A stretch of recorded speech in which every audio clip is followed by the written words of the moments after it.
For today's video, I made cottage cheese using powdered milk. You can totally do so many things with powdered milk. There's a big difference in what I'm using and what you might find on the internet or other YouTube channels with this, because a lot of people will use fat-free milk. Fat-free milk will last forever on your shelf. I think it has like a 20 to 25 year shelf life. But if you're using a milk that has fat in it, it's not gonna have near the shelf life. For instance, I just bought this a few weeks ago and it expires in January of 2025. So you wanna make sure that you're using your milk, if it has fat in it, before it expires, because otherwise you've wasted your money. I think I paid $17 or $18 for this can, and it's 1.76 pounds of powder, and I'm not sure how much milk. It has 25 servings, so 25 cups.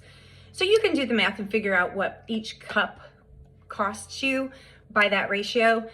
I just like to keep it on hand for recipes and whatnot, because my husband and I don't drink a lot of milk.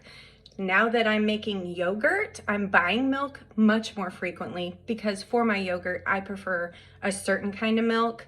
I can make it out of regular whole milk, grocery store brand, but I really prefer the grass-fed organic. It's much more expensive, but the yogurt quality is so worth it. So I have been buying more milk to make things, but we just don't drink milk. So like, for instance, when I'm making biscuits and gravy, my husband and I love that. I use powdered milk. It makes great biscuits and gravy. So if you don't drink milk, but you need milk for recipes and you're tired of throwing it away, buying powdered milk is a great idea, because no gallon jug of milk is gonna last on your shelf for 8 or 9 months like this will. So that's just something to keep in mind. My ratio of milk to water using the full fat dry milk was a little bit different than what it says on the can. So if you are using powdered milk, keep in mind that you might want to alter that a little bit to get the best result for what you're using. The typical directions on the side of the can tell you to use a 1/4 cup of powder to a cup of water to get a cup of milk. I doubled that by half. So I used a 1/4 cup, and then I used half of a 1/4 cup of powder to every cup of water that I incorporated. And my total milk volume was 8 cups. I brought that up to approximately somewhere between 150 to 160 degrees. It was just starting to bubble around the outer rim of my pan, and I stirred it continuously to make sure it didn't stick at the bottom and make sure it didn't scorch. Once it got to that temperature, I turned my heat off, and I used a spatula, a rubber spatula, and I very slowly drizzled in a 1/2 cup of white distilled vinegar. This is the vinegar that I use for everyday stuff. This is bought from the Dollar Tree. They're all closing, so I don't even know if you have one available to you these days. But it's 5% acidity, which works great for baking, clabbering milk, this kind of thing. If you're canning, you want to make sure you're using the right acidity, but for this, I can use 5% acidity, and it's totally fine. So basically, I gently stirred as I was pouring that vinegar in, and immediately I could see the clabbering happen. You'll be able to see that next.